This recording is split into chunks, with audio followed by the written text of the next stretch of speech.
میرے نبی پاک صلی اللہ، ایک شخص حضور کے سامنے بیٹھا ہے تو منہ چڑھا چڑھا کے باتیں کر رہا ہے. کچھ لوگ نقلیں اتارتے ہیں، اور بزرگوں کی نقل اتارنا اور بزرگوں کی توہین کرنا یہ رب کو سب سے ناپسندیدہ فعل ہے. توہین کے انداز میں نقل اتارنا. تو کہتے ہیں منہ چڑھا چڑھا کے باتیں کر رہے تھے. میرے حبیب نے فرمایا نہ ایسے کر، بڑے میٹھے انداز، کیوں اپنے منہ کو بگاڑ رہا، نہ کر. کہنے لگا جی ہے ہی ایسا. حضرت ابو ہریرہ فرماتے ہیں میں قریب بیٹھا تھا، حضور مسکرا رہے اور نہ کر ایسے. کہنے لگا جی یہ میرا منہ ہے ہی ایسا. فرماتے ہیں میں دیکھ رہا تھا حضور کے چہرے کا رنگ بدلا، آنکھوں میں جلال آیا، اور میں اچھا جا پھر ایسا ہی ہو جائے، جا پھر ایسا ہی ہو جائے. کہتے ہیں میں نے دیکھا اس آدمی کا منہ بگڑ گیا. حضرت ابو ہریرہ فرماتے ہیں وہ رویا کرتا تھا مدینے کی گلیوں میں اور کہتا تھا کوئی مجھے معافی لے دو، لیکن گرا جو ان کی نگاہ سے وہ سنبھل نہیں سکتا. گرا جو ان کی نگاہ سے کبھی سنبھل نہیں سکتا. کوئی ایسا کام نہ کرے، کوئی ایسا کام نہ کرے کوئی بھی جس سے حدیث صحیح میں موجود ہے بنی اسرائیل کے ایک شخص نے اپنی ماں سے بد دعا لی تھی اور عابد زاہد تھا، لیکن ماں کا نافرمان تھا. تو اماں نے کہا جا مرنے سے پہلے تو آزمائش میں مبتلا ہو جائے. رب کی خفیہ تدبیر سے ڈرنا چاہیے. تو مرنے سے پہلے پہلے ایسی آزمائش میں ڈال گیا کہ ایک بری عورت نے الزام لگا دیا. لگا الزام، لیکن زمانے میں رسوائی چاروں جانب ہو گئی. تو لوگ آ کے کہتے تھے تیرے ساتھ کیا بنا؟ کہتا کچھ بھی نہیں، میری اماں نے میرے لیے بد دعا کی تھی، اس کا رنگ دیکھ رہا ہے. کیوں میں نے ستایا اپنی ماں کو؟ توبہ کر، دعائیں لیا کریں زندگی میں. بد دعاؤں والے کام ہم تو 1 منٹ لگاتے ہیں بد دعا لینے میں، 1 منٹ لگاتے، 1 منٹ.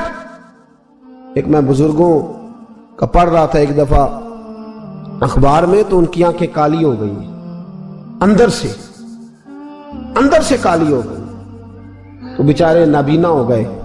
کسی نے ان سے کہا کہ ہوا کیا؟ تو کہنے لگے ایک شرارتی لڑکے نے میرے آگے کھڑے ہو کے 2-3 دفعہ ریس دی تو دھواں میرے منہ پہ پڑا، تو آنکھوں کے اندر گھس گیا ہے، بڑے علاج کرائے، لیکن اس کی شرارت تھی نا. تو وہ کہتے ہیں میں تو یہی کہتا ہوں کہ اللہ کرے تجھے بھی کبھی یہ معاملہ ہو، تجھے پتا چلے. ہم نہیں، باز ہی نہیں آتے، ہم کسی کو تکلیف دینے کا کوئی موقع ہاتھ سے جانے نہیں دیتے. میرے عزیزو یاد رکھو، ڈھونڈا کرو کہاں کہاں کس کس کو ستا بیٹھے، کس کس کی توہین کر بیٹھے، کہاں کہاں ہم نے لوگوں کے بد دعائیں اکٹھی کی. بد دعائیں پیچھا کرتی ہیں، جس طرح دعا پیچھا کرتی ہے بد دعا بھی پیچھا کرتی ہے، وہ پیچھے پیچھے چلتی ہے، وہ تاڑتی ہے. عتبہ نے میرے رسول پاک صلی اللہ علیہ وسلم کی بے ادبی کی. حضور علیہ السلام کے چہرہ انور پر اس نے معاذ اللہ ثم معاذ اللہ تھوکنے کی ناپاک جسارت کی. میرے حبیب نے دعا فرمایا یا اللہ اللہم سلط علیہ کلب، اللہ اس پر درندہ مسلط کر دے. ابو لہب کا بیٹا تھا، رات کو جب سوتا تھا تو ابو لہب 2-4 بندوں کو معاوضہ دے کے کھڑا کرتا تھا کہ نیزے لے کے کھڑے ہو جاؤ، میرے بیٹے کے قریب کوئی نہ آئے. توجہ ہے آپ کی؟ نیزے لے کے کھڑے ہو جاؤ. لوگ کہتے تو انہیں نبی بھی نہیں مانتا اور بات ہر ایک مانتا ہے، پیغمبر بھی نہیں مانتا. تو ان کے جملے کہنے لگا میں مانوں نہ مانوں بات الگ ہے، لیکن میرا تجربہ ہے جو اس کے منہ سے نکل جاتا ہے وہ ہو جاتا ہے، جو ان کی زبان اتھر سے نکل جاتا ہے وہ. ایک سفر پہ جا رہے تھے، قیام کرنا تھا، سونا تھا، 4 پہیاں لگی چاروں جانب. تو بیچ میں ابو لہب نے اپنے بیٹے کی 4 پائی لگائی، بیچ میں. جاگ رہے ہیں آپ لوگ؟ ارد گرد دوسرے لوگ سوئے بیچ میں، اور لوگ کہنے لگے تو پاگل ہو گیا ہے، اگر کوئی شیر آئے گا تو باقیوں کو نہیں کاٹے گا، صرف اس کو کاٹے گا. کہنے لگا بد دعا تو اس کے لیے ہوئی ہے، دعائے ضرر تو اس کو ملی ہے، اسی پہ مسلط ہوگا. شیر آیا رات کے اندھیرے میں، لوگ تھکے ہوئے تھے، ایک بندہ جاگ رہا تھا. وہ کہتا ہے اس نے سب کے منہ سونگے لیکن کسی کو اس نے تکلیف، کسی کو تکلیف. سونگتے سونگتے عتبہ تک آیا، اور لفظوں کا فرق دیکھیے گا، آیا ہے، چیرا ہے، پھاڑا ہے، ٹکڑے کیے، حصے بکھرے کیے، لیکن ایک بوٹی بھی نہیں کھائی. مار دیا، چہرہ بگاڑ دیا، وجود کاٹ دیا، چلا گیا قتل کر کے، کھایا نہیں ایک لقمہ بھی اس کے وجود. بھائی درندے پھاڑنے آتے ہیں کہ کھانے آتے ہیں؟ وہ کھایا نہیں، پھاڑ کے چلا گیا. تو لوگ سویرے پوچھنے لگے صحابہ سے کہ ماجرا کیا ہے؟ تو گویا صحابہ زبان حال سے کہہ رہے تھے گستاخ کا گوشت گندا ہوتا ہے، جانور بھی نہیں کھایا کرتے، گندا ہوتا ہے۔ یہ ہے میت کسی بے ادب کی، منہ دکھانے کے قابل نہیں ہے، ان کے دشمن پہ لعنت خدا کی، وہ رحم پانے کے قابل نہیں ہے۔ میرے رسول پاک صلی اللہ علیہ وسلم کی زبان اطہر سے اگر کبھی کسی شخص کے لیے ایسا جملہ نکل گیا تو پھر اس نے بھی اس کا پیچھا کیا، لیکن میرے حبیب نے دعائیں ہی دی ہیں۔ ام حرام، یہ بخاری کی حدیث ہے، ایک خاتون ہے رضی اللہ تعالیٰ عنہ، وہ کہتی ہیں ایک دن نا میں نے کہا یا رسول اللہ میرا دل کرتا ہے میرے گھر آئیں، تو حضور تشریف لائے تو بڑے تھکے ہوئے، محبوب سفر تھا، تو کہتے تھکے ہوئے تشریف لائے تو حضور آ کے بیٹھے ہی تو میں نے دیکھا کہ نیند کی طرف توجہ ہے حضور کی، کہتے میں نے تکیہ پیش کیا تو میں قربان جاؤں محبوب میرے گھر میں آرام کرنے لگے، کہتی ہم سارے نظارے دینے لگے، دیکھو ہم کتنے خوش قسمت ہیں کہ ہمارے بسترے بھی نور نالا نور ہو گئے، ہمارا گھر بھی چمک گیا، روشنی پھیل گئی۔ کہتے ہیں حضور سوئے جب اٹھے نا تو مسکرا رہے تھے، حضور اٹھے تو اس زمانے میں کوئی تصور نہیں تھا بیڑی بیرے کا، کشتی جو سمندر میں چلتی ہے اس کا تصور ہی نہیں تھا، ابھی قریب قریب نہیں بنتی تھی وہ کشتیاں، دور دور علاقوں میں بنتی تھی، اور اگر بنتی بھی تھی تو ان میں بیٹھ کے مجاہد نہیں جاتے تھے، مجاہد خشکیوں کے رستے جایا کرتے تھے۔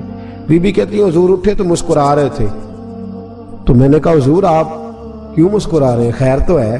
تو نبی پاک نے فرمایا میں نے دیکھا ہے سوتے ہوئے کہ میری کچھ امت کشتیوں پر بیٹھ کے بھی کافروں کے خلاف جہاد کرے گی، دریاؤں میں بھی، اقبال نے کہا نا دشت تو دشت ہے دریا بھی نہ چھوڑے ہم نے، بحر ظلمات میں دوڑا دیے گھوڑے ہم، کشتیوں میں بھی جہاد کرے گی میں نے دیکھا ہے۔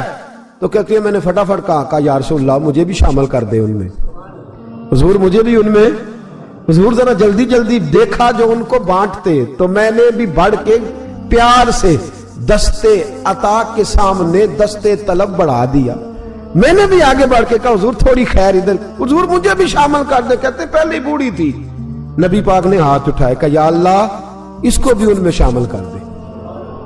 اب فرماتے ہیں سرکار کا وصال ہوا، کوئی جہاد نہیں ہوا سمندر والا، حضرت ابو بکر کے زمانے میں کوئی جہاد نہیں ہوا سمندر والا۔ مجھے لوگ کہتے تو نے مرنا کب ہے، میں نے کہا جب تک کشتی والا جہاد نہیں ہو جاتا، جب تک کشتی والا جو دن کو کہہ دیا دن ہے تو دن نکل آیا، جو شب کو کہہ دیا شب ہے تو رات ہو کے رہی۔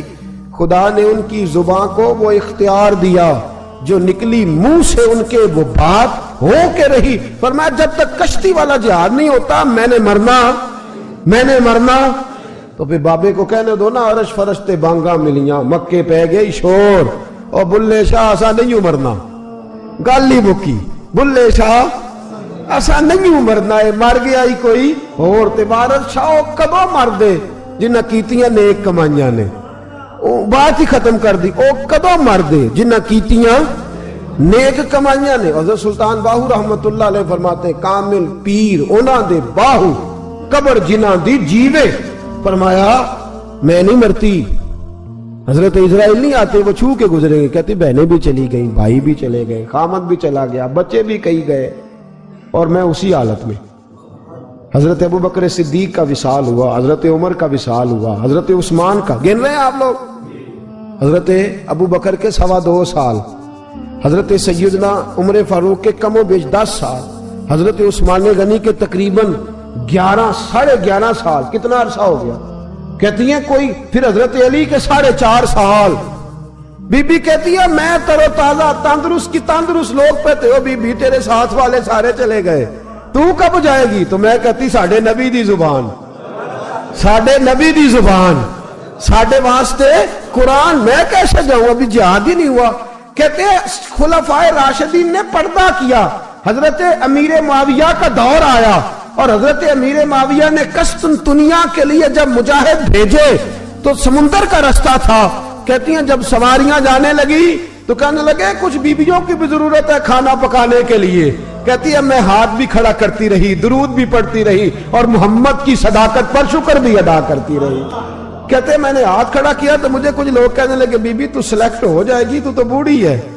تو کہتی ہے میں نے کہا سلیکٹ ہو کیا جاؤں گی، مجھے جانے والے سلیکٹ کر کے گئے ہیں، مجھے سلیکٹ کیا گیا ہے، جنہوں نے ظاہری پردہ کیا ہے نا سلیکٹ مجھے، حضور نے دعا کر دی تھی تو نبی پاک کی دعا، فرماتی ہیں ہم نے کشتی میں بھی بیٹھی جہاد بھی کیا اور جس دن وہ جہاد ختم ہوا حضرت ام حرام کا وصال ہو گیا تو لوگوں سے پوچھتے بی بی چلی گئی کہنے لگے ہاں مصطفیٰ کا کیا ہوا وعدہ